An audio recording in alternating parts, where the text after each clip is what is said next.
Hello, and welcome to Big Muddy Mayhem, the podcast where we talk about true crime and bad behavior in the Midwest. Each week, we'll bring you two stories from the heartland that might break your heart, but we hope that we entertain you along the way. I'm Janet O'Brien. And I'm, Tracey Laricha.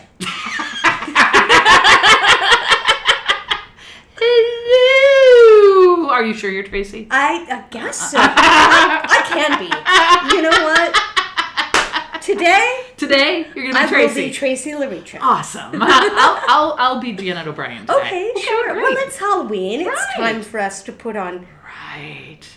Maybe Halloween week we could just be each other. Right. I need to take some pictures before I leave because Tracey has already started decorating. She's not done. I see more decorations over there, but. Those candles behind you are adorable. So cute. And they're all, everything that I have, we record in my dining room, and we have a whole bunch of battery-operated candles. I brought up all kinds of Halloween decorations this year, and the same thing I'm going to have to do at Christmas. I had to just go through all the boxes and decide what was, cat-proof. Oh, yeah. So we're not as decorated as I normally am. Right. But I think those paper ones, those will be nice. Completely. And they're like the vintage. They are. They're reproductions, Yeah. but they're vintage, and there's an owl and a little Puss in Boots and Yeah. Do you know what I picked up on the way here? I ordered them online because I didn't know if I was going to make it to the store, and today was the last day for me to pick them up. 2, not 1, but 2 5'5" skeletons. big ones. Hey, shout out to friend of the pod, JC. Yeah. He has a 12-foot skeleton that he keeps out in.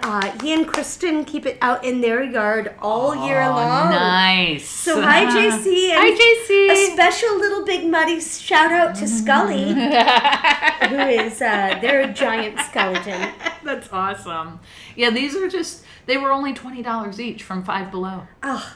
So I was like, why would I not buy those? I love spooky season. Me too. I had to just kind of veto and bring out the Halloween decorations 6 weeks before Halloween. But I'm like, well, if I'm going to go to the trouble, I want to at least be able to look at them exactly for a while. Oh, yeah. So. I'm going to start dragging mine Yeah. out. But it's going to begin. I promise. So let this be your big muddy signal that if you have not yet put out your spooky stuff it's okay. and you're ready for spooky season, it's fine. It's totally fine. It's fine. Put out decorations to make yourself happy. Get that bottle of apple cider. Put some Fireball in it if you want to. Hang up. Don't carve your pumpkins yet. No. For a couple weeks. Yeah. Unless you want to do the thing. Have you seen where the squirrel thing? Peanut butter on the pumpkins and then let the squirrels carve them? I've been thinking about doing that this year. So yes, do that.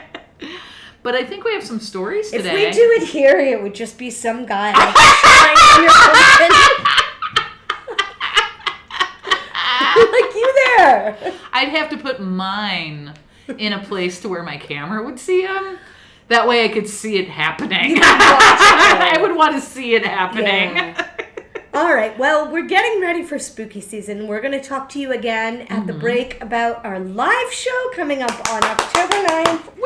That we're both so excited about. But before we do that, I think that we owe you stories. What? Are we supposed to tell stories? I guess we are. I mean, I don't think that anybody listens in to find out what my cats are up to. You never know that. But you never can tell. You never can tell. And you go first this week, I think. I do. Yeah. I found a very interesting one today. Okay. It is. Have you heard of the Circleville Letters? Oh, you dirty bird! That's been on my short list. Damn! But at least it wasn't the week that I literally almost looked at, this was almost it, Janet. We almost did it. Almost. So close. It's going to happen eventually. But yes, the Circleville Letters. Yes. Yes. I was like, I don't have time for all of, researching for There that. is a lot. There is a lot. There is a lot. Tell me everything everything. Okay. I'm riveting. Okay, Circleville, Ohio. That's the place. It has about a population of about 14,000 people, so it's a small town. It's located in the middle of Ohio. It's about 45 minutes south of Columbus, Ohio. Love Seabus. Yeah. Actually, strange coincidence. My parents happen to be in Ohio as we currently speak. Because right now. Yeah, my mom's best friend, Judy, she lives next door, and Judy doesn't really like to drive very far, but her sister lives in Ohio. And so once a year, typically my mom will take her to Ohio. My parents ended up taking her. And while she's visiting her sister, my parents and I are doing a little like driving around, finding the lakes, finding the fun things. Sure. And I'm like, oh, turns out my story's 45 minutes away from where you're staying. And my dad said, hey, we're going to be driving through there sometime today. Do we need to check on them? I think they'll be fine. Okay. So anyway. Mama and Papa, get in touch. Let everybody know you're all right. Okay, but we're in Circleville. Right, Circleville. 1976. Letters started being sent to people in town. They were vile and contained basically secrets about the recipients. Right, stuff that nobody would know. Right. Except for the people. And you're like, who Involved. are you and how do you know this about me? Right. And they were also very sexually explicit. Oh, I did. So they're good, yeah. So anyway, they started coming to some of the residents in this town, and then it started with. This was not one of the first letters, but it was like kind of the one main letters that kept happening over and over. Mary Gillespie. 1977. Mary, she was in her mid-30s. She was a school bus driver. She ends up receiving this letter accusing her of having an affair with the school superintendent, Gordon Massey. The letter said the writer was keeping an eye on her home and knew about her husband and children. Wow. So the letter demanded that she end the affair. Now, she ended up keeping this to herself because she was just like, what's going on? Who do you tell without exposing all of your dirty laundry, right? Right. At first, she kept silent. And then finally, she decides to let her husband in, Ron. Ron, he knew that she basically said, I am not having an affair with him. So, right. So she's just like, someone is accusing me of something that I'm not doing, but they also know private details about us. So do I protect my family or do I protect my reputation? Right, exactly. Wow. Shortly after she receives this letter, her husband receives a letter as well. And the letter told Ron to admit to the affair, and if he didn't, the writer would kill him. So now she's like, okay, now I better tell my husband. I mean, well, no, she's already told him at this point. Now he's receiving the letter. And it's so like, that escalated quickly. I know, right? The couple proceeded to keep it quiet. And then about 2 weeks later, a very stern letter was received. Gillespie, you have had 2 weeks and done nothing. Make Mary admit to the truth and inform the school board. This just seems like intimidation to me. So far. If Ron refused per the letter, the writer threatened to broadcast it on CBs, posters, signs, billboards until the truth comes out. For our younger viewers, a CB...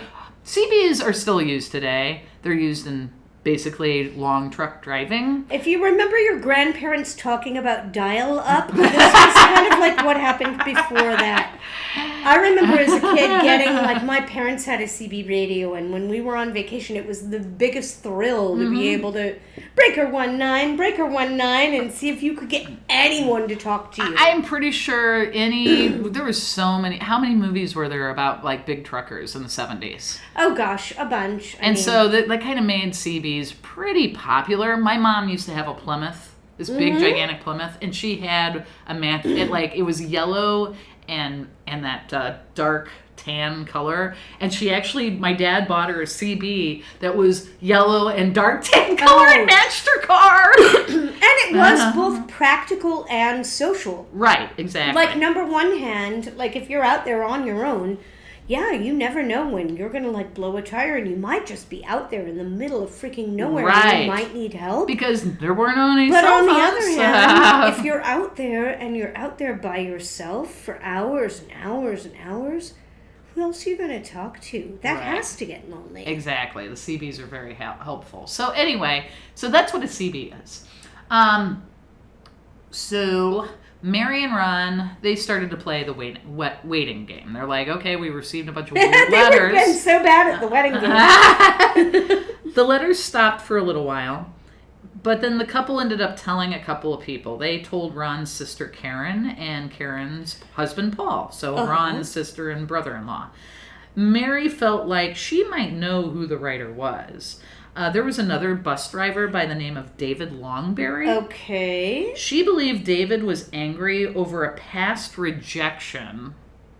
Like, clearly David hit on her at some point, and started writing letters. From how many years ago, though? I don't know. We don't know. No, I don't know. I just know they both were bus drivers. They talk about what a woman scorned is like, but boy, a woman scorned will talk shit about you in the streets. A man scorned will, like, stalk you and kill you and throw you in a trunk. So Paul, Ron's brother-in-law, he ends up writing a letter to this David guy, threatening, to cease the threatening to the Gillespie family. Right. Things stayed silent for a while. And then, a few weeks later, something starts happening. Indecent signs begin to circulate through Circleville. About? Many accused Gordon Macy of having sexual affair with Ron and Mary's 12-year-old daughter. Oh, horrible. So they just take it another level. Completely, okay. Like, you're not going to admit to it? Well, I'm just going to put these signs out. The signs were typically, they were on Mary's route, her bus route. In the morning, Ron would get up early. Your child's bus driver is... Yeah. So Ron would get up early in the morning and try to remove all the signs that were on the way to his daughter's school so he could take her to school every day. So he did this every morning. Good gracious. August 19th, 1977. Ron receives a phone call. We will never know who or what was on the other line, but it infuriated him. He hung up the phone, grabbed a pistol, and took off on his car. Later that day, they found Ron's car wrapped around a tree. Ron was only 35 years old, and he was found dead inside. Oh my gosh. The pistol was fired once before he died. They could tell it was fired. Not against him. He died from the crash. His death was ruled as an accident caused by alcohol. The family said he was not a big drinker and said he did not consume alcohol that day. The writer was displeased, who sent a letter after accusing this terrible writer who basically caused this accident. He ends up sending a letter to the sheriff, Dwight Radcliffe, for covering up the crime. Well, I mean, that's wild. There's no indication of anybody. And one thing you can tell is that normally if somebody is fooling around with a child, there's somebody that knows something. This does seem kind of weird and out of nowhere. It was basically whoever is doing this was well, if you're not going to admit to respond it, to this, I'm just going to make it 4 times worse. Right, I'm going to escalate. So after Mary and Ron's brother-in-law, Paul, after this happened, Mary and Ron's brother-in-law, Paul, they just go, it's basically chaos. Paul accused the sheriff of deliberately changing his story about the death. Because apparently when it happened, the sheriff said, oh, this looks like foul play, but then just changed his tune. This is an accident. Yeah, they ended up doing a polygraph on the guy who had been harassing Mary, the other bus driver, and he passed his polygraph test. But those are, we have learned over the course of the years that, you can't trust them. You can't. You can be guilty as sin and then pass one, or you can be completely innocent and scared and fail one. Right, exactly. Mary was still being tormented by the writer. Mary finally admitted that she was having an affair with the superintendent. Was she really? Yes. Oh, no. But she said it started after the letters came. Well, I mean, I don't know. Ryder always says when you get caught for something, his phrase is, well, if I'm going to go to the principal's office, I'm at least going to smoke a cigarette on my way down. So I can see maybe a little of that. Like, all right, well, fine, if I'm going to be... But also, like, guilty for that... smoking a cigarette on your way to the principal's office is a whole lot different than, like, cheating on your spouse. Right. So more letters came out that tore more families apart. Paul, that would be the brother-in-law, and Karen, Ron's sister, Ron is the one who died in the crash, they end up divorcing because Paul learned that Karen had cheated on him. Okay. Paul ended up getting the kids, and Karen ended up moving into a trailer that was in Mary's backyard. More letters started to come out. Pickaway County Coroner, Dr. Ray Carroll, there was a letter saying that he had been accused of sexually abusing children in the past. Letters continued through the 1980s. Oh. They were. Did they look into that? Oh yeah, no. Okay, good. No, They did. Sorry. Tracy's like, tell me more. Letters continued to be sent to Mary from Columbus, Ohio, and there was more signs accusing Mary of all sorts of things in Circleville along her bus route. February 7th, 1983. On her route, Mary stopped her bus to remove one of those signs. There was a booby trap attached to the sign, but thankfully did not go off. It was rigged with a box containing a loaded pistol. So now the number of story aspects that are going to relate to mine and yours is going to be blowing your mind. Get out of my brain. But that being said, I mean, okay, so that's obviously meant for, they know it's either Mary or her husband that are removing the signs. So, well, yeah, the husband's gone. Oh, the husband's gone, right. So, it's Mary. So this is somebody that is targeting her. Uh-huh. So when they end up, this is the turning point, because they find out the gun belonged to Paul, Karen's now ex-husband. So Ron, who died already from crashing into a tree, now his ex-brother-in-law, because they're now divorced, it ends up being his gun. And they're like, okay, yeah, it's registered to me, but I haven't seen that. He said he lost the gun, or he hasn't seen it in a long time. He said it had been missing for a while. So Sheriff Radcliffe. Also, if your gun is missing for a while, maybe tell some. Or maybe he just didn't need it. Wasn't looking for it. Didn't even think about it. Who knows? Okay. So the Sheriff Radcliffe, he had Paul take a handwriting test on February 25th, 1983. Apparently the writing test was done improperly, as they asked him to emulate the handwriting. And it was weird handwriting. It was large and blocked. Oh yeah, you know what it looks like already. I'm not going to even show you. So, That's okay, but I want to see again. Okay. So. And we'll put it in the show notes for y'all. So here. Okay. Do you remember when you had the ice cream paper? Those of you that are old enough who have backs that hurt right now. It looked like an ice cream cone, and it was like a Neapolitan thing, and it was like, okay, keep this line on the chocolate line, and this on the vanilla, and this on the strawberry. The Circleville Letters look like that. It is the kind of handwriting that you use when you're trying to disguise your handwriting. It is all very blocky. Yeah, very blocky. And square. Yep. Mm-hmm. And everything is all in rectangular print. Do you want me to read this one, or is it not important? I got some things to read. Got it. Okay, perfect. Okay, so Paul ends up getting arrested after they end up searching his garage, and they are going to arrest him for attempted murder because it was his gun that was found. Right. He goes to trial October 24th, 1983. He's not charged for the writing of the letters, but they were used against him in the trial. Okay. He is convicted and given 7 to 25 years. Good word, okay. After his conviction, the letters continued and kept getting sent to Circleville and now Central Ohio. Where are they coming from? Exactly. If he's in jail and he did it.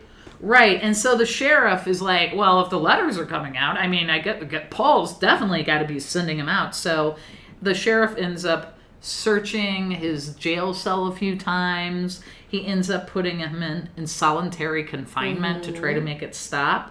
And at one point, one of the wardens at the prison tells Mary, it's like, there's no way he's sending those to you because he's in solitary confinement. He has no way of sending those. To my mind, though, I wonder, like, okay, if he has anybody at all that's in cahoots with him, that kind of letter writing, like, I could see why they might be suspicious of, all right, maybe he's got somebody else doing it. Take a look at what happens in, like, mob cases. Right. You know, if you're on the inside, you might still have somebody on the outside that can do the thing that looks exactly like you. Because if you write like that, that's not your normal handwriting. No, anybody Nobody's can do that. Grocery list looks like that. Right. You know? So new letters went out. There was a letter that accused Roger Klein, who was the one who prosecuted Paul, for killing a pregnant school teacher. Oh. Paul also received a letter himself saying, now when are you going to believe, now when are you going to believe you aren't going to get out of there? I told you 2 years ago when we set him up to basically leave the signs up. Don't you listen at all? So that kind of stuff, like threats and I'm the mastermind, that is always also so suspicious to me. Right. Paul was granted parole May 1994 after serving 10 years. In 1993, however, Unsolved Mysteries ended up featuring the case. Have you seen that show? What? No. Who's Robert Stack? Actually, that episode is not a Robert Stack one. Oh, boo. Which is a shame because Robert Stack has the best voice. I know, he did. So, anyway, when Unsolved Mysteries was getting ready to do this, the writers sent a letter to the show just before it was filmed. Forget Circleville, Ohio. Do nothing to hurt Sheriff Radcliffe. If you come to Ohio, you sickos will pay. So, they already... My God, the ego. I know! The show ended up airing... I mean, that's when they filmed it, was in 93. The show aired November of 1994. Right, and they're like, we're Unsolved Mysteries. Right. Yeah. And that was the last letter sent, was to Unsolved Mysteries. Completely, yeah, I know. And that was it. And then, so basically, this is an unsolved case. They've never figured out who wrote That's why I didn't choose it. I can't stand it when there isn't, like, a neat little bow. But there are some truths that came out in this. Mary and Gordon were obviously having an affair. Yes. Roger Klein, the one who prosecuted Paul and put him away, was investigated for getting a teacher pregnant, but he was cleared.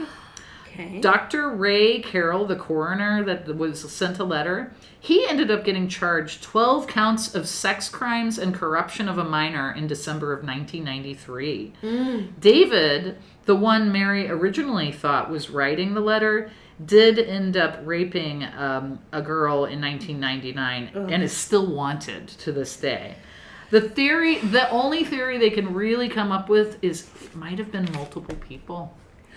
Working together. Exactly. Oh, you know what? I've never considered that with the Circleville Letters. But like I said, I looked at it and I was just like, wow, there's a whole lot here. I know. And it's been on my list of like, ooh, maybe one of these days when I have a whole lot of time to look into. Yeah. Yeah, they just crazy letters. So much. And it ended up like disrupting a bunch of people. It did catch some people. It broke up marriages, it broke up families. It was a little bit scary, and clearly like there are things that like people whoever was involved in this, lower your pitch, Tracy. The people that were involved in this, there were folks that knew something, and there were bad things going on. But boy, small towns keep secrets like no one else. Yeah, they do. But there's not an ending to that story. It's just, it stopped. Yet. Yeah, exactly. I did read that CBS was really trying to dig back into this like last year, but still. Look, we never thought we'd find the Golden State Killer, and look at where we are. Right, exactly. And like the Night Stalker and all of that. Yep. So it looks like they're trying to get back into that court case. Let's. We're 50 episodes in. We're practically. Well, we're 48. But wait a minute. We're almost 58. Yeah, we're almost 50. We're 48. We're 46. This is 46. Yes. Episodes in. Our 50th is coming up. It is. And so you never know. I mean, just subscribe to our Patreon. Come to our live show. Maybe Janet and I will be the ones to catch the Circleville. But that's my story. That is an amazing story. And like I said, that is seriously, like, that's one that I've had on my list for a while. But every time I've looked at it, I'm like, whoa, it's too much. So I haven't done it. And I have one that as we go along, you are going to find notes, essence, like sniffs of the same kind of thing. Oh my God. In my story today. This one I don't think is as well known, but I did it because this is one that Ryder has been asking me to do since we started this podcast almost a year ago. Because he has a little bit of a personal connection to it. Oh. And so does his family. I'm going back to Southern Illinois. You know I love these. But I actually even went over and talked to Ryder's dad. Oh, nice. About this one because he knows some of the key people in the story. And so, if you are ready for a story... I am ready for a story. I am going to tell you the story of Dr. John Dale Cavaness. Okay, never heard of him. Okay. Not very many people have outside of that area. Okay. So, Dr. John Dale Cavaness, he is born in, and Ryder has, please correct me, it's spelled Eldorado, but Ryder has said that no one in that part of Illinois has ever once called it El Dorado. This is El Dorado. El Dorado? That's how they say it, but you know what? We live out here in Missouri where they say Creve Coeur. Gravoy. And all of that. Right. Yeah. So anyway, John Dale Cavaness is born in El Dorado, Illinois in 1925 to his parents, which... If you have ever seen more 1925 parent names, please tell me. But his parents are Peck and Norma. Okay. Yeah. That's so 1925 Illinois. I love it. He is an only child. His dad is tough on him. Wants him to excel in everything that he does. Okay. And he does. Okay. He's not a big guy, but he ends up becoming a star on the football field. And he holds his own with any of the fist fights that he gets into, and he just kind of can't seem to stop getting into fights. Gotcha. He's very competitive, he's very bright, he's a little bit of a blowhard. Gotcha. Right? He's also lucky. His family is wealthy, so he doesn't have to drop out of school during the Depression. Like I said, again, born in 1925, so normally by the time you're like 10, 12 years old... you gotta go to work, you know, because people are hungry and like this is farm town. Right, exactly. Right. So, right after high school, he's able to finish like during the Depression, and right after high school, he joins the Army right away. He goes into World War II. I wasn't able to find out what it was that he did in the service, but he does serve his full term in the Army, and then he finishes with an honorable discharge, and he goes off to med school at Washington University. Oh, okay. Mm-hmm. Now, he, by this point in time, he's marrying his high school sweetheart. And that's kind of why he goes into medicine.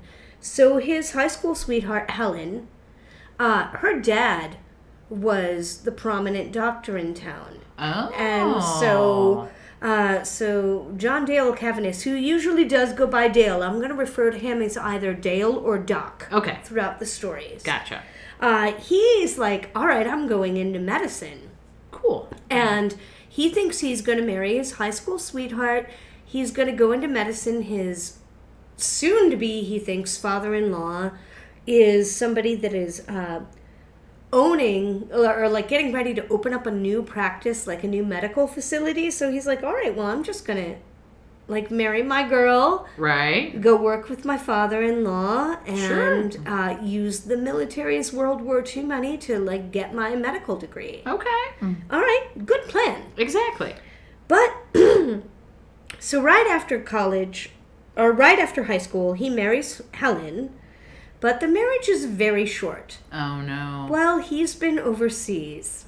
Oh. Helen has left him for his best friend. Oh, no. So Helen has ditched him. But that actually doesn't keep our boy down here, and that kind of suits him because while he is working at Washington University as a med student, he meets Marion. Okay, Marion. Marion is a nurse. She's kind of taken by him as well. Nice. And he's a student, she's a nurse. They marry in 1952. Okay. She doesn't really like nursing, and not long after this, she decides she doesn't really want to be a nurse anymore. She doesn't want to work in the medical field. So she goes to become a flight attendant. Okay. Which, I'm sorry, but being a flight attendant in 1952 actually does sound like a pretty great job. Yeah. So her husband is finishing med school. She's making great money. Nice. She's able to kind of like keep the home fires burning. He does a residency after he finishes at WashU. You know how you have to do your like residence somewhere. He does his residence in Baltimore. Oh. And Marianne can work out of New York as a flight attendant because it's so close. Exactly, right. So she's making money. She's putting her husband through school. She is loving it.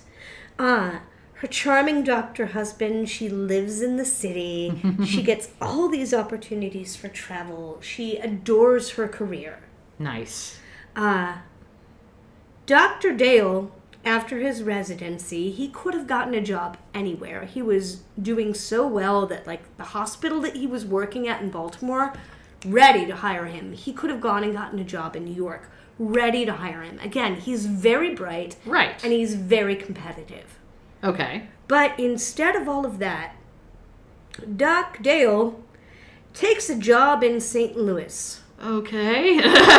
He's going to come back to the Midwest, and he's going to take a job at a hospital, a maternity hospital, because he wants to train specifically to be an OBGYN. Okay. Okay? Marion doesn't like this. Oh. She doesn't want this, but she's willing to compromise because marriage is a compromise, and right. St. Louis is big enough, she guesses. And it was pretty big back then. And it's not New York. Right. I mean, but just because he punches her in the face on their first wedding anniversary,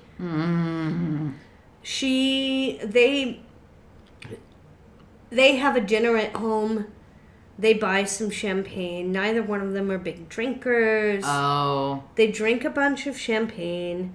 She brings up talking about what their future's going to look like and how she doesn't really want to live in the Midwest for the rest of her life, and she longs for the idea of a big city someday. Sure. And Dale punches her in the face. She can deal with that. they'd been drinking. He's different when he drinks. And, it's like, again, these are the 50s. Right. And besides, the next day, he doesn't even remember what he's done. So this must just be a one-off, right? We hope. But we're here. And you know what actually always helps in a situation like this, where somebody is kind of trying to, like, take over control of your life, and then they start getting violent with you, and you're the wife, and you've been, like, supporting them, and now you also have to give up any kind of career and autonomy? Right. Babies. So in 1954, Marion and Dale welcome their first son, Mark. And Dale has a little bit of a surprise for his brand new family. Okay.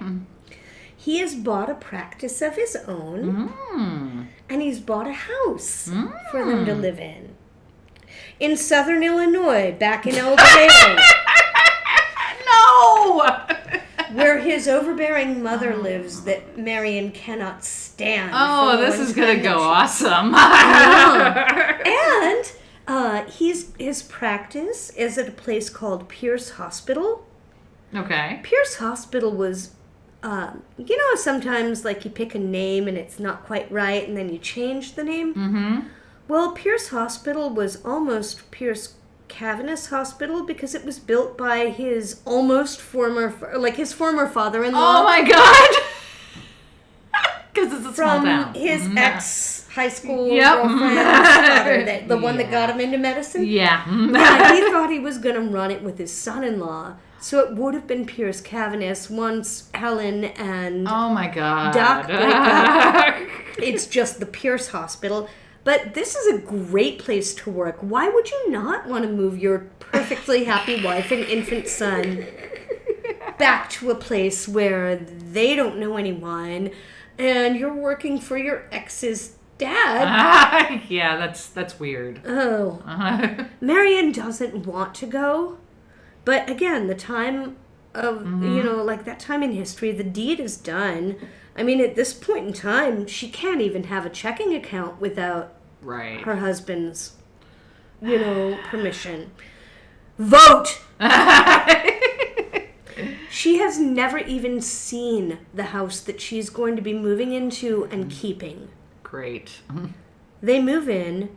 Marion gives up her job as a flight attendant that she used to, pay for everything. Right. But she has to give it up because there really isn't any kind of international import in El Dorado, Illinois. No, there's not. In case you're thinking of flying in there, just know. You're not, just know. So she starts doing part-time bookkeeping at her husband's office. Because what the hell else are you going to do? A second son, Kevin.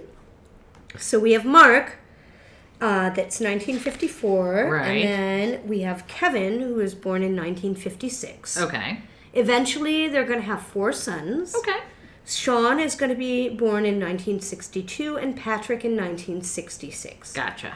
We will talk about all of them in due time.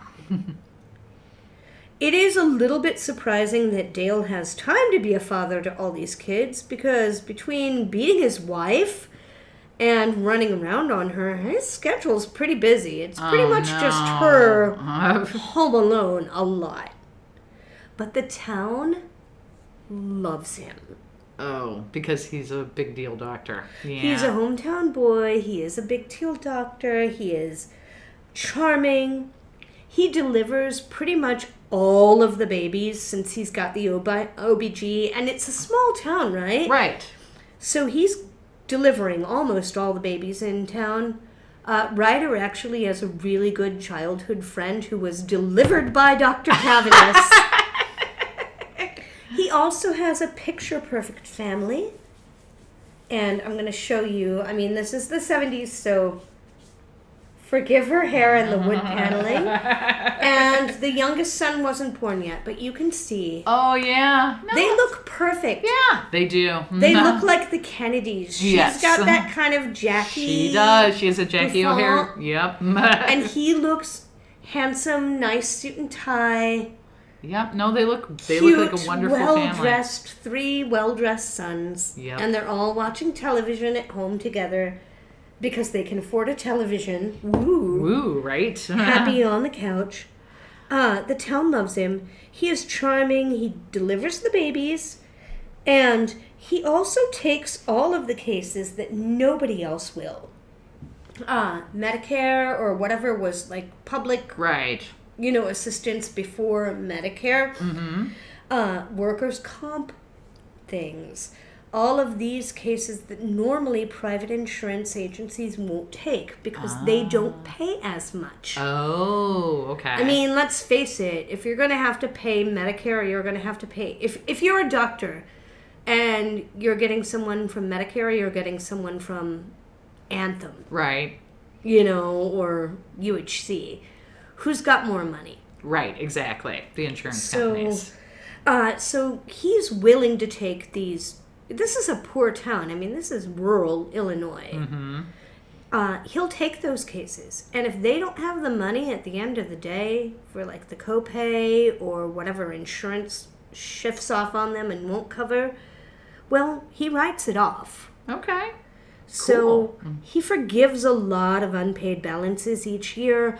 Again, Marion is working as his bookkeeper. Right. And he says, don't tell me who pays and who doesn't because I want to treat them all the same. Oh, okay. So he provides also free prenatal care for any woman that is going to deliver their baby with him. Wow. And that's huge. Yeah. So this is even though more isolating from Marianne. I mean, you're there, you don't know a soul. Yeah. You're in a bad situation. Mm-hmm.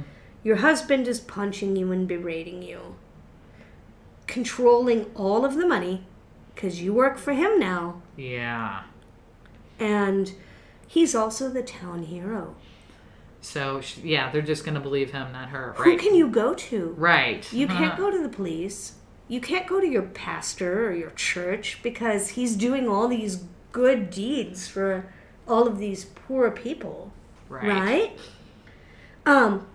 He's doing well as a doctor, but he's also putting a lot of money into other things that he thinks he's going to be really good at.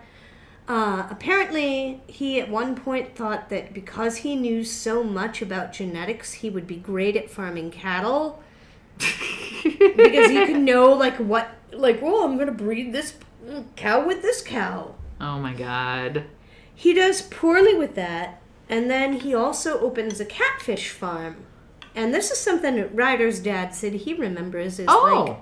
He said, he had a big catfish farm, and he sold catfish, but it never really did seem to make any money. It was just more of a hobby farm. Oh, gotcha. Mm-hmm. So it's also not doing well. But he does throughout, with the catfish farm, he moves that kind of out into the middle of nowhere and he buys a big old farmhouse alongside the farm. So he's doing well enough to buy this. Oh my gosh, that's a huge white house. It's pretty. It's very pretty. Janet, can you describe this for us? It's got columns in the front. It has a huge front porch on the first and second floor. Mm-hmm.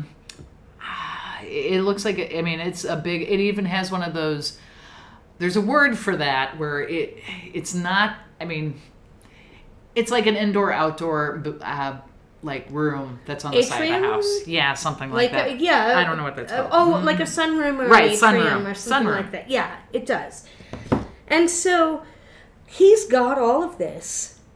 And, it's a small town, so that's probably not as expensive as it would be in the city. No. But it is, that's still not nothing. Right. Especially in a small, poor town. He also has a twisted sense of humor.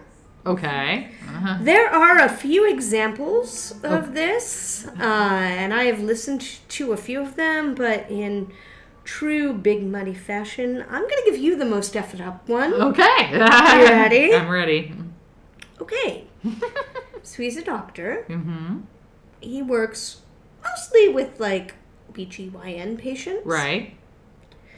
He would, on multiple occasions, take a patient and show them their x-ray, which you do. Right. But it wouldn't be their x-ray. It would be another one that was indicating that there was some kind of a huge problem, like a bunch of fucking tumors or... Oh my God. Like, there's this, there's that going on. This is huge. Make them, like, feel like they were in fear for their pregnancies or in fear for their lives. Oh my gosh. And then when the patients started to panic, cry, oh my God, my baby, what am I going to do? Ha ha ha, gotcha. Oh my God. What? He kept like a few really bad x-rays on file that he could show to people that were not in any kind of grave danger. Just to make them think that they were. Oh my God. Just a prank. What, do you not have a sense of humor? Oh my God. That's just Doc. That's just old Doc. It's what he does. My goodness. He's old school. This is just how he is. Uh-huh. In 1969, Marion's at the office and Patrick is also, like, at the hospital on rounds. Doc is on rounds. Right. Patrick, who is their 4-year-old, the youngest kid, he's at home with what I presume is maybe the world's worst babysitter. Oh, no. Are you ready? I'm ready. Okay.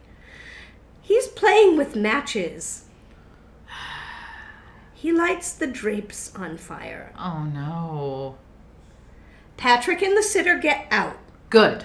Okay, so they're fine. Nobody dies in this fire. But the sitter is also, like, a kid and doesn't think to try to, like, stamp out the drapes or do anything at all to, not keep the house from burning down. So by the time the fire department gets there, that big, beautiful house I just showed you, poof. Gone. Yes. Oh, no. Well, I mean, and it's all wood. You can see. Oh, yeah. Like, it's nothing. Like, that's a tinderbox. Yeah. So, the fire is, like, the fire completely destroys the house. The house is a loss. Doc files the insurance claim, and then he hightails it to go live with his girlfriend that he's been screwing around with, because he's been messing around. Oh my gosh. On his wife for forever. So Marion and the 4 kids are left for 2 months, 3 months. They're couch surfing or they're staying in a hotel. Wow. And he's just off in a love nest. Oh my God. So after a few months, he's like, oh yeah, we're just waiting on the money. He puts up a couple of trailers. I think one of them doesn't even have utilities. On the burnt out, scorched earth of that property. And says, well, you guys can live there. I'll build something different. Like, once we figure out what's smart to do, I'll spend this insurance money and we'll build a new home. But back to girlfriend, never does anything with the money other than spend it. Oh my God. By this time, Marion, honestly, she doesn't mind. He's been hitting her, and by now, like, as the boys get older, he's hitting the older kids too. He is verbally abusive, financially controlling, shitty to her, shitty to the kids. And having him gone so often is more of a blessing than a curse. Right. Like, fine, she can have him, is like her thinking on it. Yeah, absolutely. And he's also drinking more and more. Any day, anyway. So, now we're to 1972. Okay. So this is a few years after, like maybe a year or so after the trailer situation, but a couple years after the fire. The good doctor is involved in a car crash. He's in a 3-car accident. He is judged to be at fault. This 3-car accident involves hitting a young family. There was a father and a mother and their 10-month-old daughter. The father and the 10-month-old baby are both killed. Oh my God. The mother is left in like pretty dire straits. She does live, but she's got life injuries. Yeah. Ugh. It's awful. I know. So the cops show up, and Doc is charged with reckless homicide, DUI. The car accident was his fault. Right. And also unlawful possession of loaded weapons. Okay. Now, Janet. Tracy. What do you think you ought to get as a sentence for you've killed a breadwinner and a little baby, and also another car wreck is there, and then also another person is like messed up physically for a... Well, considering the time period and 1972. 1972. So give me your best guess. I'm gonna just honestly guess they probably only gave him 5 years. I wish that were true. What did they give him? 2 years probation and $1,000 fine. Oh my God. And the town stands behind him. Of course they do. But this, especially when they're interviewing him and Marion sees the way that he's so completely unemotional. I mean, this is a man that spends his life bringing babies into the world, sometimes at no cost. And he's just killed a baby that isn't even a year old. Yeah, right. And he's like, you know, treats it like somebody forgot his extra chalupa in his, like, takeout order. The town stands behind him, but Marion will not. This is the last straw. Between this and the hotel and, like, look, this man cares not for me. He cares not for my children. Right. She files for divorce. She moves with all 4 kids back to St. Louis. Oh, good. Doc is supported by the town, but still killing an infant when you're drunk is not the best look for an OBGYN. No, it's not. So he claims financial troubles, and he stops paying child support for those kids. His 4 sons.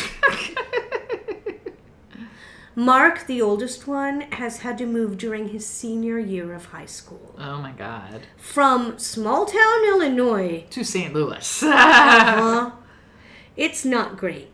He doesn't take it well. He drops out his senior year. He has a hard time adjusting. He falls in kind of with a rough crowd since, you know, he's like not with his schoolmates or anything anymore.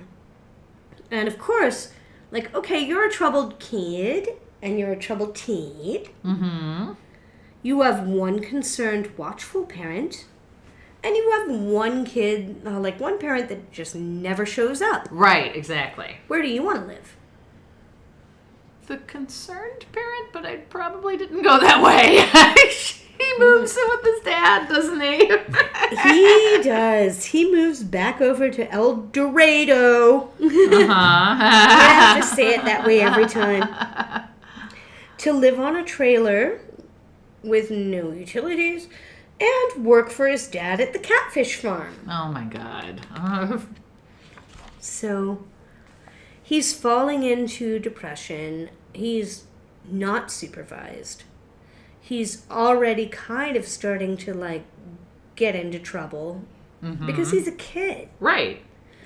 So he's drinking, and some say drugs, but from everything I read, every source that I read, it sounds as though it was just marijuana. Gotcha. Right? Right. But his dad would tell anybody that was listen, like, how disappointed I am in Mark. Mark is a no-good, good-for-nothing pot smoker. But he's also a legal adult by now. So his mom, Marion, wants him to come back, but she can't make him come back. Right. So we're going to skip ahead a couple of years. Mark, he doesn't like his dad. His dad, like, doesn't like him. But he's doing some stuff on the farm, and that's kind of the only way that he can feel like he's making a living. Mm-hmm. Between that and I think the alcohol abuse and all of that, for Mark, it was where else are you going to go and get a job? At least your dad will hire you. Right, yeah. And it's small town living, you know? Yeah. And so 1977. Okay. We're skipping ahead a few years. Yes. It's Easter Sunday. And okay. And Jesus saves him. And Marion has been talking to Mark, and she's bringing the 3 youngest boys out to El Dorado. Sounds like the Doc's parents are both dead by now, so like their house is empty, so she's got a place that she can like bring the other kids out for a visit. Right. Because, I mean, it's not that far, but it's a few hours. Mark is 22. She's really worried about him, and she really just wants to see her son. Of course. Mark wants to see her too, and he really misses his brothers. Like, the 4 of them were all really pretty close. So he says, well, if you come over to El Dorado, to the house, then I'll come over to the house, and we'll spend Easter Sunday together. We'll visit. Okay. And Marion and the boys are going to stay at the house for the weekend. Mark doesn't show. They decide that they're going to try to go look for him. So first stop, obviously, is going to be the farm, right? Right, That's absolutely. where he lives. There's no answer, but Mark's Jeep is there. Oh. 15-year-old Sean Mm-hmm. heads over because he sees the Jeep, and when there's no answer at the door, Yeah. he's like, let me go see if he left like keys in the car. You know, maybe he's just out on the grounds somewhere. Right. He notices that the driver's side door is open. And in the driveway next to the Jeep is Mark. Oh, no. He's been dead for probably 12 to 24 hours now. And animals have really done a number on the body. Oh, my he's out there in the middle, God. and it's rural Illinois. Yeah, right.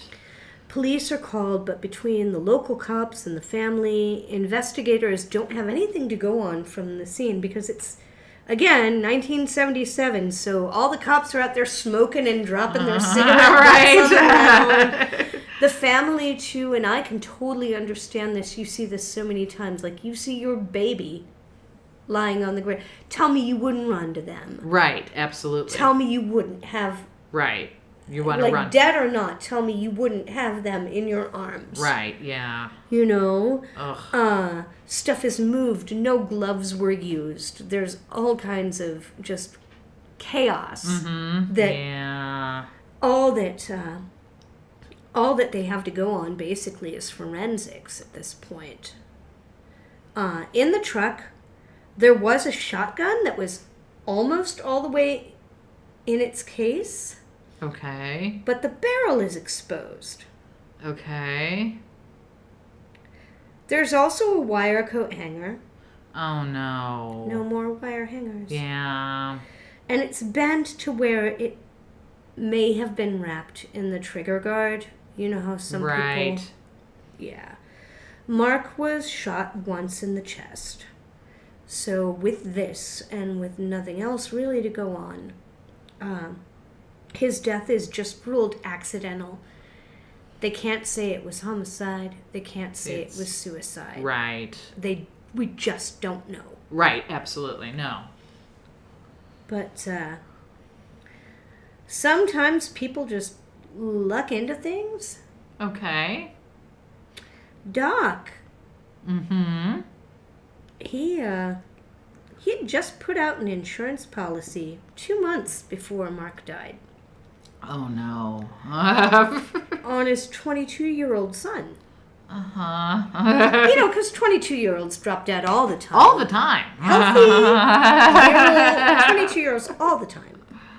So he ends up with about $40,000 in the life insurance money. And meanwhile, Doc's drinking is way out of control by now. And things escalate. Okay. So he's a doc, after all. Right. By now, he is helping himself to the medicine cabinets. Oh. The hooch isn't doing it anymore. So he is using and, according to Kevin, also dealing prescription drugs. Oh, great. Well, he has access. He's the one that, you can sign him out. Right, absolutely. This is the 70s. There is no, No, there's not. You don't have to have a second set of initials on this. Are you kidding? Kevin sees what he's pretty sure is a drug deal going down between his dad and someone, and his dad catches that he has kind of caught that. And Kevin says, yeah, my dad said, if you ever tell anyone about this, I'll kill you. Oh my God. So, Doc Cavaness also, I don't know how, that $40,000 payout, but he's also in some financial trouble again. Uh-huh. And I know this is a long one. Oh, you're fine. No, you're fine. It's good. We're up to 1980 now. Okay. His financial troubles compound when he is convicted of medical fraud. See, Doc Cavaness was really forgiving of other people's medical debts, and he wrote off a whole lot, which is why everybody, and he was very generous to, a lot of people that really, I can imagine that would be a godsend. Right, absolutely. Yeah. Oh, God, I'm pregnant. What am I going to do? I don't need to worry about my prenatal care. Are you kidding me? Right. Yeah. He's been forgiving of other people's debts, but he's been kind of overcharging and then pocketing the difference. And he's so all right, you were on Medicare. So I'm going to charge Medicare and say that I saw you for 12 weeks, even though I only saw you for 3. Oh, yeah. Or I'm going to tell Workman's Comp that what it took for me to fix your broken arm from what happened when you were at the granary cost me, $15,000 instead of $8,000. Wow. Yeah, So, yeah. He doesn't seem to do any time for this. And Janet, for one, I don't give 2 tiny poo-poos about somebody that's ripping off the healthcare industry. Right, exactly. For a few bucks. No kidding. But he doesn't do time. He is fined. Mm-hmm. And that does put a little bit more stretch on his wallet. So he's got to get creative. He messes around with that for a couple of years. We're jumping ahead to 1984. Oh my gosh. You still with me? Yes, I am. Getting the DeLorean. I'm there. 1984. He talks to the 2 next oldest kids. Okay. Kevin, who is 28, and Sean, who's the one that found his brother, who's 22. Mm-hmm. He has a plan for them. He wants to help them. He just needs them to sign off on these insurance policies. Oh my God. But this is good. This is good for them. This is actually going to help them, right? Sure. It's going to be good for them. They're young men. They're starting families. This is going to be something that they will have for security. Or something to borrow against in case they ever need money for a down payment or a house or whatnot. Right. And their dear old dad, good old Doc, he's a giver. He's even going to cover the premiums on these policies. Oh my God. All they have to do is sign the papers. And this is where I would put a stop in if I had made this a two-parter. But I feel like I know Muddy Buddies, we're running long, but I need to give you this whole story. So Sean and and Kevin don't love this idea. No. Maybe because of the whole dead brother thing. Possibly. Who knows? But they've never in their life told Doc no. Oh. So they sign the paperwork. Okay. Meanwhile, Sean starts to kind of go down the familial path. He's 22. He's starting to, like, drink a lot. Mm-hmm. He is using drugs. Mm-hmm. You know, just self-medicating. He has severe PTSD because he was 15 years old when he found his brother's no kidding. wildlife munched, shotgun blasted body in a driveway. Yeah. Yeah. Before he was even old enough to drive the car. Right. And he also still can't seem to please his dad. So Ugh. it's rough. Well, the rest of the family kind of starts to keep their distance from Doc, like Kevin. Patrick's too young, really, to kind of, have any. But Marianne, obviously, is fully well and done with him. Sure. Doc's parents are dead. His oldest son is dead. Kevin is kind of like, I don't know. Sean, though, really, you know how when you read about families where there is abuse or addiction, like there are different roles that each person plays? Yes, absolutely. Sean wants to be like the appeal or the family hero, the fixer. Like, I can fix it, it's okay, I can do this. Right. The go-between, the peacemaker. Mm-hmm. So, he is also, though, like I said, kind of getting into drugs, but he does something that Mark didn't do, and that is he goes to rehab. Hey. I know! Yay. Yay. Yeah. He goes to rehab, and he goes to therapy. Yay! And eventually, he moves out on his own to an apartment in St. Louis. Yay! Good. Yeah. Yeah, it's not helping me. I wish we were done. I really, really, really wish we were done here. I kind of wanted to end it and just be like, I don't want to know. Let's not get to the scene where Bambi's mother gets shot. Or December 14th, 1984. Oh my God. Times Beach, Missouri. Oh, Oh my God. Okay, I know two people. Jody, if you're listening, do you know this person? Hi, Jody. Jody lived in there in 1984. Hey. She lived in Times Beach in 1984. Oh, she might.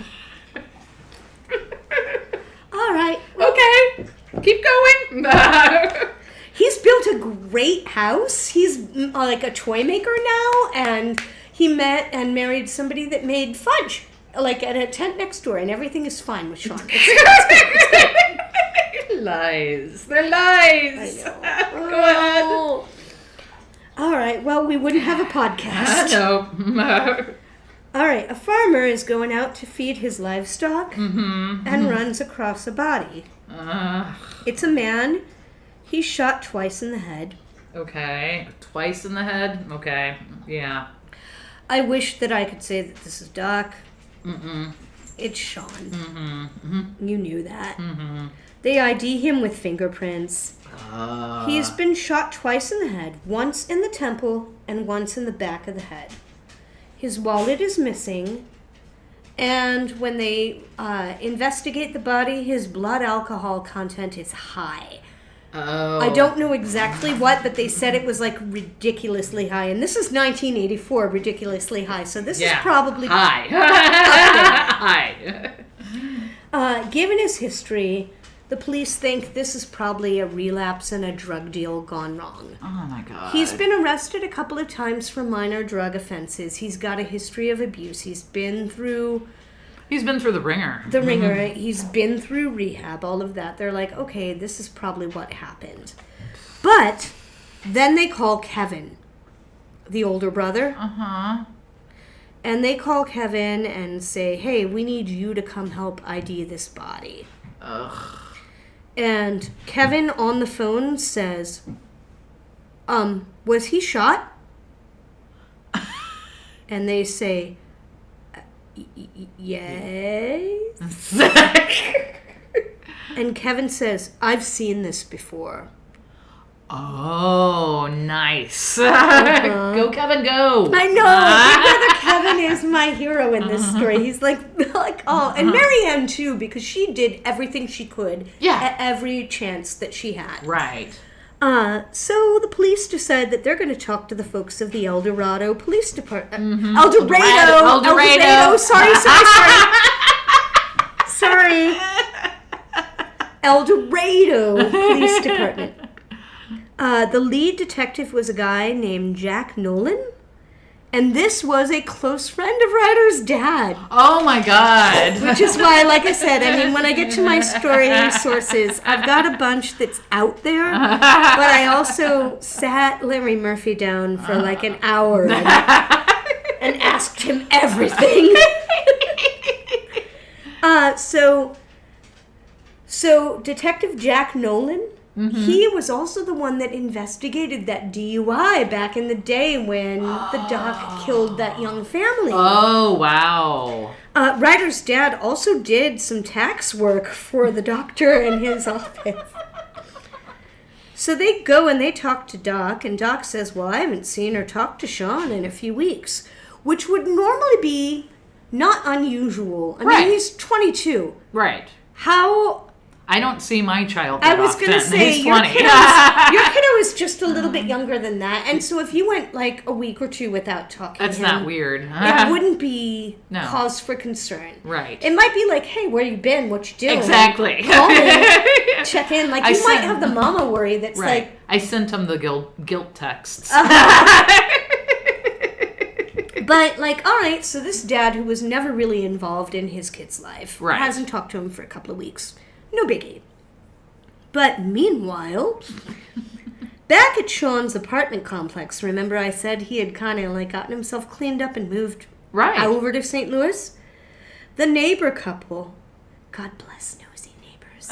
Yes. Oh, God bless nosy neighbors.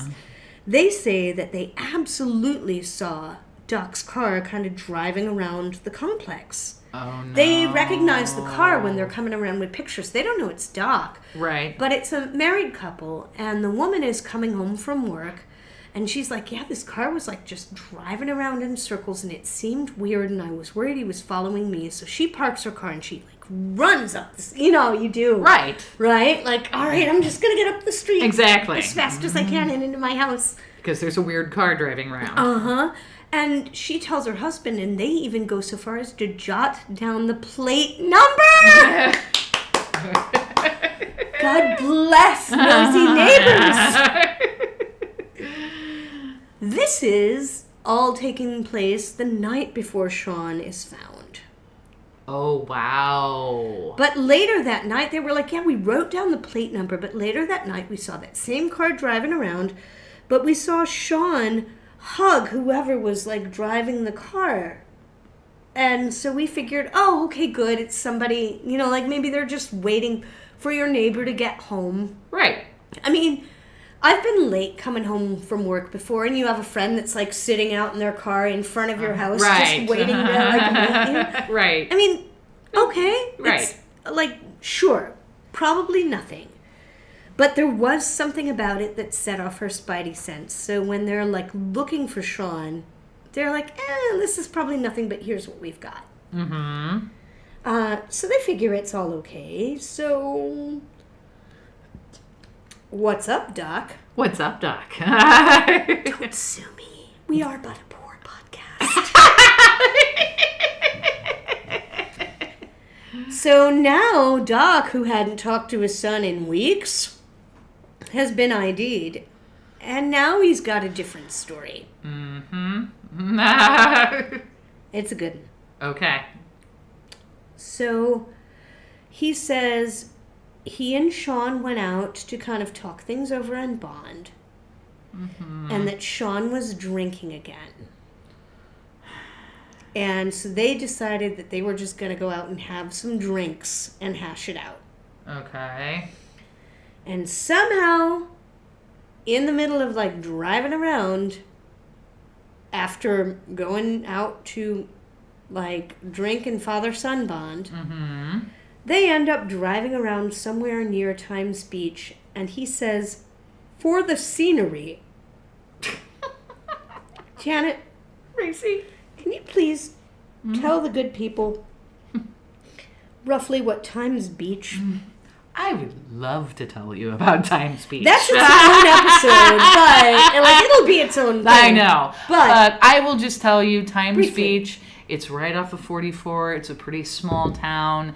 It is basically gravel roads. It is along the Merrimack River, but there's not really any long roads right next to the Merrimack River. It's a small town. I mean, if you're driving around, you're just driving around, I don't know, past your neighbors' houses. It was like radioactive or something for a while, right? Oh, yeah, and that's the whole other story that we will save. But yeah, so they're over on river bottom flats that look like every other river bottom flat. Correct. We have a lot of flat roads. For the scenery. Mm-hmm. They pull over, and Sean and his father both really liked firearms. They both liked target shooting and things like that. And Doc says that Sean, who loved guns just like his dad, says, "Can I see that pistol?" And the dad's like, "Yeah, sure, you can take a look at my pistol," and like hands it over. And Sean picks it up and says, "Tell Mom I'm sorry," and shoots himself in the temple. Twice? We'll get there. Janet's got a pretty good smell test for you. Well, he shoots himself in the temple, and old Doc says he can't possibly put his poor ex-wife Marion, whom he cannot stand, was not nice to, used to beat up all the time, and does not speak to. He can't possibly put her through the pain of a second suicide of one of her sons. So he moves Sean's body and puts a second bullet in the back of the head to make it look like a robbery. Oh my God. But this does not add up to our hero, Detective Jack Nolan. No. His dad's friend. No. And it doesn't add up with forensics either. Everything indicates that the body was on the ground for both shots. Yeah. There is that. Also, Sean with his BAC, the way it was. I mean, it was, I don't remember what the number was, but it was insane. It was like 0.2 something. Oh, wow. Sean would have been too drunk to have the dexterity to even do that. To like even shoot pull himself. out and like fully. I mean, you can't get your contacts out, right? Right. Sean was too drunk to have the dexterity to shoot a gun, and the side of the headshot, the gun was held at least 2 feet away. Oh. So if you're going to shoot yourself in the head, like... You're going to put it next to your head. I mean, like we all, like everybody makes that, right. like hand signal. 24 or more inches away. And he's drunk, so you can't hold his hand steady. And somehow he manages to just do that. No. So it's not gun to temple like a typical self-inflicted wound. And then the other one, the back of the head wound, is like a direct contact wound. Right. So that is the only thing that holds up with this story. Oh, hey, one thing I forgot to mention, shoot. So many details in this story, and I forget about little things sometimes. Like the fact that there's $100,000 in life insurance on Sean. And Doc is the sole beneficiary. Oh my God. Nolan thinks Doc did it. Kevin thinks Doc did it.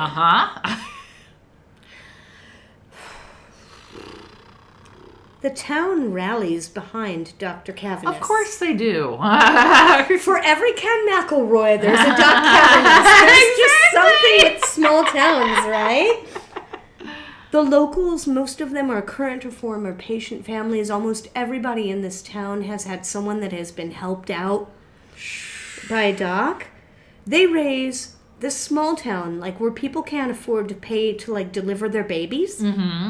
They raised $40,000 for Doc's defense fund.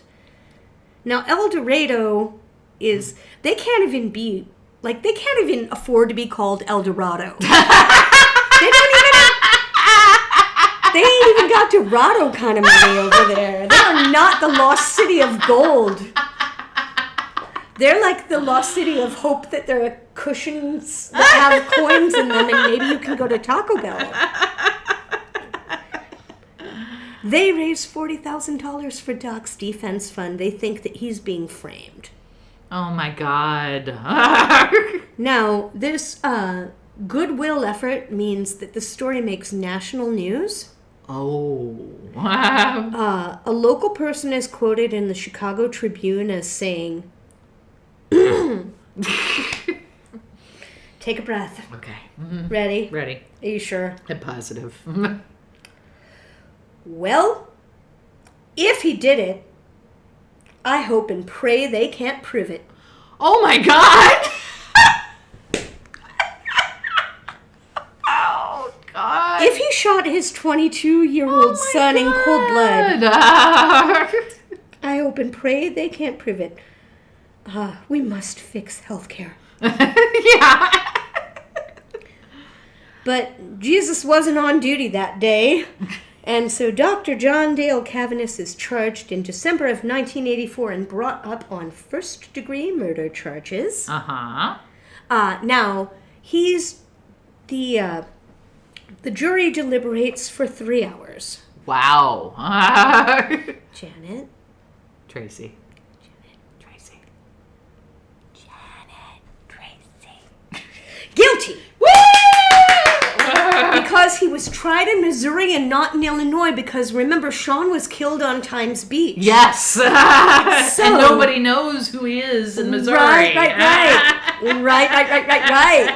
He's not the small town homespun doc over here. So he is convicted, and in Missouri they can pretty much give you like life without prison or they can give you the death penalty at this time. He is convicted with a death penalty sentence, and he is sent to the Missouri State Penitentiary, which again is a whole other episode. Yes. I actually, I looked, I was like, have we done that one before? No. I don't think we have. We might need to. Not. We'll have to arm wrestle for it. So he is going to be executed on January 6th, 1986, which, ironic date, right? Right. But he isn't. You want to guess?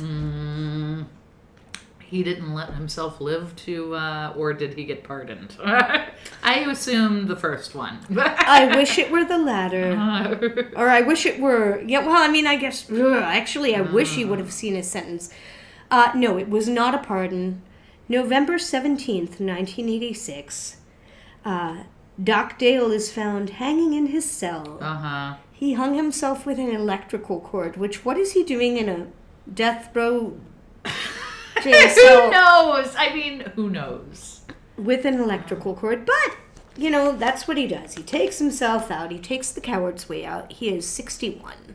Wow. He left a note. His children were never mentioned in the note. Oh, my God. And Ryder's dad knew about this, too, because he remembered these details from when it happened. He left a will. A freshly written one. His kids, the two that he didn't kill, not included in the will. Oh, my God. He also had an insurance policy. Nothing was provided for his children there. Everything went basically to his girlfriend, Martha, that he had been living with for a long time. And also, his insurance policy had a suicide clause that said that if you take your own life, you know, if you complete suicide within like X amount of time, you get nothing. Like the policy doesn't pay out. He completed suicide the day after. Oh my God. The So it would policy pay lapsed. out. Wow. So he did that. Like, he made sure that he waited until, like, 2 months before they're going to put you in the chair, but one day after His insurance policy. your girlfriend is going to get a payout. Wow. That is a wild, wild ride. Yeah. That is horrible and crazy, and I feel terrible for the boys. I know. I feel terrible for his ex. And I just read too, this isn't in my notes, but I found too, I was, so Marion, I couldn't figure out, the duck's wife, the boy's mother. Right. Her name was spelled differently in a few different sources, so I was, like, looking up an obituary to make sure that I could, like, spell it correctly. Mm-hmm. And, so Marion, I don't know if she's still alive, but as of 2013, all right, so there were 4 boys. Right. 2 are killed. Kevin's the oldest, and Patrick is the youngest. Right.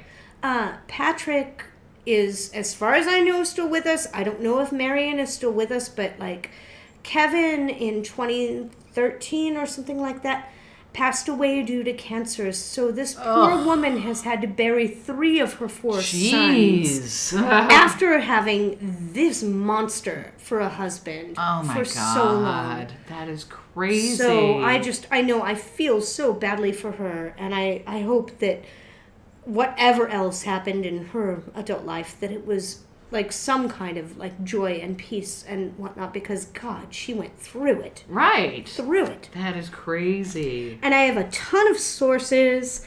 TheSouthern.com, there is a great book that I would recommend everybody read called Murder in Little Egypt. God, I didn't write down the author's full name, but their first name is Darcy.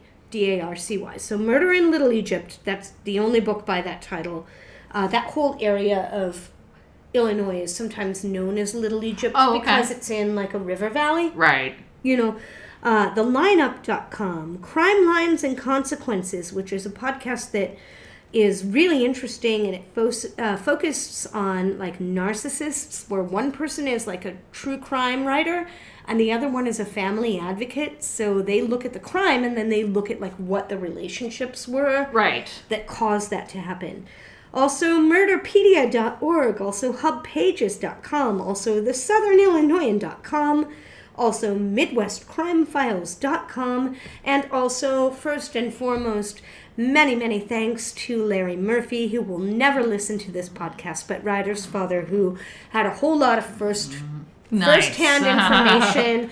And like I said, I've been holding on to this one for a while. I'm glad we got to it today, and I know I went way long. Oh, you're fine. That was amazing. But there's the story of old Doc Cavaness. Wow. That was crazy. Great story. Right. So I think this is where we take a break. We take a break. I'm going to take Janet out back and deliver her baby for free. And then we'll be right back with What's Nice. We'll be back with What's Nice. Hello, Muddy Buddies.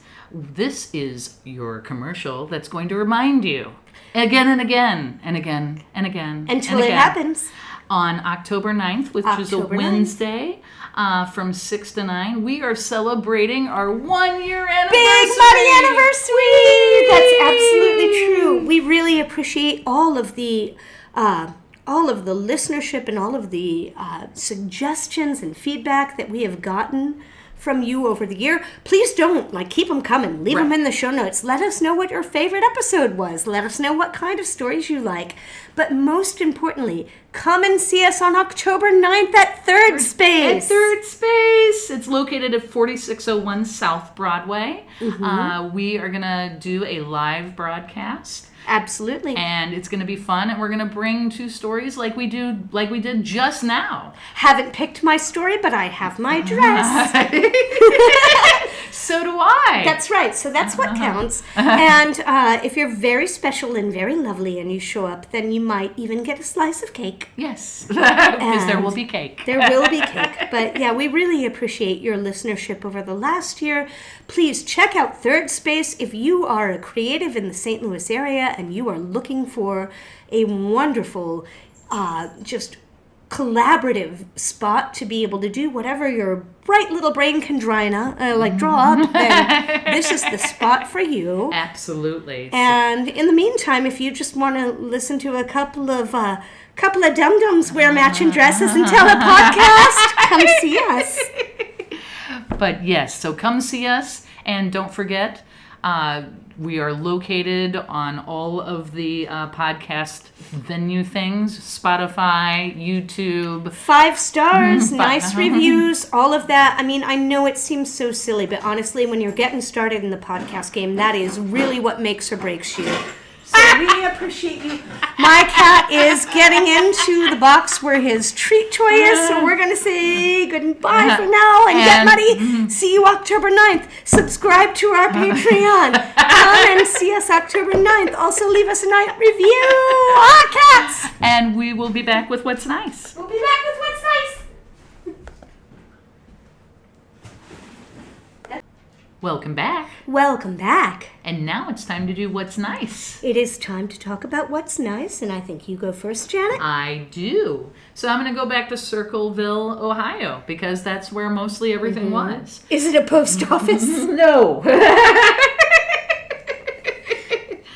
So because we are in spooky season, you have to look up spooky things. Well, not necessarily spooky. Did you know between October 16th and October 19th in Circleville, Ohio, has a pumpkin show? No, I do love a pumpkin show. Oh, hello. Oh my gosh, over 100,000 pumpkins and gourds. Mm-hmm. They're That's on a lot. display. It goes from Wednesday to Saturday. They have lots of crazy pumpkins. They have a state record pumpkin. The state record is 2,388.5 pounds. Have you heard about have you heard that they feed those with milk? Have you heard? Oh, no, I did not know that. Apparently that's how you get a giant pumpkin is they put like basically an IV in and like feed them with things, and like the milk helps a pumpkin get bigger. That is crazy. I don't know, Google it. It's a real thing though. I've seen it. And then they have, I guess they do a queen for the pumpkin thing, and they do like teenagers, and then they do girls. So here's the queens for the pumpkin fest. I am disgusted by how close our what's nice is. Another. It's the Miss Pumpkin show. They're candidates for that. Here is the winner of the 2023. There she is. Oh, she's pretty. Yeah. Oh, cute. And they have a big pumpkin show. They also have carnival rides. They have vendors. The pumpkin show has been going on for a very long time. We have past pumpkin queens starting in the 1930s. Oh my goodness. Your grandma used to be the pumpkin queen. Oh, isn't that amazing? Oh my gosh, you can watch the hairstyles change. They have all of them. I just love it. Also, if I had a banner that said Miss Pumpkin, I would just wear it all the time. Oh my god. Show up to our live show, bring me one. Oh, I love the 70s ones. They actually have their pictures on a pumpkin. Oh, wow. That's really cool. It kind of looks like they're trapped inside of pumpkins. Oh, yeah, the 80s. Totally 80s. The 80s are very 80s. The tiaras get bigger. The hairstyles do too. Yeah. Oh, I love it. Yeah, so there's a big pumpkin show that happens there every year. They have a parade. Basically, it starts in 2020. Okay, so they have concessions and rides. They have an escape room. They have a decorated, which is where you don't have to live in Circleville anymore. Right. They have a decorated golf cart thing. They just have a lot. They have country line dancing. They have music. They have a giant pumpkin weigh-in. They have the prettiest pumpkin award. They have the Little Miss Pumpkin, and then they have the regular Miss Pumpkin. Oh. They have a community band concert. Oh my. They do all sorts of fun things. Of course, they have giant pumpkin carving. Right. All sorts of stuff. So that's lovely. Yeah, so it's a big deal. And, of course, the parade and a parade of bands. I love a fall festival. Oh, yeah, absolutely. And you know that. And, well, since I had to take my What's Nice from El Dorado, Illinois today. I also had to go with kind of a fall festival, which just started yesterday, actually. And so the El Dorado Town and Country Days. This is very similar to what you have. Now, this is still kind of a sleepy community, but we do have a fall festival. Right. Third weekend in September every year, the town of El Dorado, Illinois. They have the cakewalk, the festival rides, the game, and yes, it is a typical country fair, but there are a few things that raise eyebrows for me. Number one, they have something called a baby pageant. A baby pageant. And so there still is like the Little Miss and the whole thing. But there's also a baby pageant. Which, imagine being the mother in this very small town, and your baby comes in last at the baby pageant. Like, they pretty much just pin a ribbon on it that says ugly. And they also have a beauty pageant where the photo is this. Okay. The El Dorado Women's Club pageant. Okay. And it looks kind of like... You can't see them. It's a crown, and you can see sort of the thin neck and shoulders of a woman. Right. But she's turned away like she's like, who's going to be the next contestant on Dancing with the Stars? You know, that sort of thing. They do also have some musical attractions, including a Beatles cover band. Oh, okay. Called the Liverpool Legends. Nice. So, if you are going to Party City or Johnny Brock's and you're looking for Beatles wigs, just know that they're short for. Because there's that, and you can go see them. And this is the part that I was just like, something about this illustration and the idea of it seems so poorly thought out for me. A FFA kitty tractor pull? Oh. It's a child on a tractor. It is, and it might be ill-advised, but if you have a toddler and you want to, or if you don't, and you just want to go see a bunch of toddlers drive tractors, or if you want to see Erin Tippin, who is like a very little-known country music artist from the 90s, and like watch a baby drive some farm equipment, you know where to go, and that is El Dorado. And I know that is very, very small. I got my sources for that from Facebook.com and TNCdays.com for Town and Country Days. But that is this weekend. It just started yesterday. Nice. You still have plenty of time to go watch babies get mauled by tractors and see a bunch of beauty queens whose faces are all obfuscated. Listen to Erin Tipton and... Tippin? I don't know. Nobody else does either. And watch a very sweaty, I am certain very terrible Beatles cover band. And I don't know if that's what you would consider nice, but I love a small town festival, and I know you too. Absolutely. So, El Dorado's Town and Country Days. We're going to call that What's Nice. Okay. So I think this is where we end. This is where we wrap it up. I know it's been a long one. I think this is our longest one so far. It could be. So far. It could be. But please put it on your calendars to join us October 9th if you're anywhere in the Midwest area. Yes. Come and see us, eat some cake, hear us tell some stories. Thank you so much for tuning tuning in once a week and listening to us. Absolutely. We really do appreciate you. We're still having fun doing this. We're still going to keep doing it. Yep. And there is one more thing that we do need to tell you. What is that? What is that thing? Insurance policy. Take one out on genital signs. Wait, no. Intrusive thoughts. Is this where we say, stay Midwest nice? This is where we stay Midwest nice.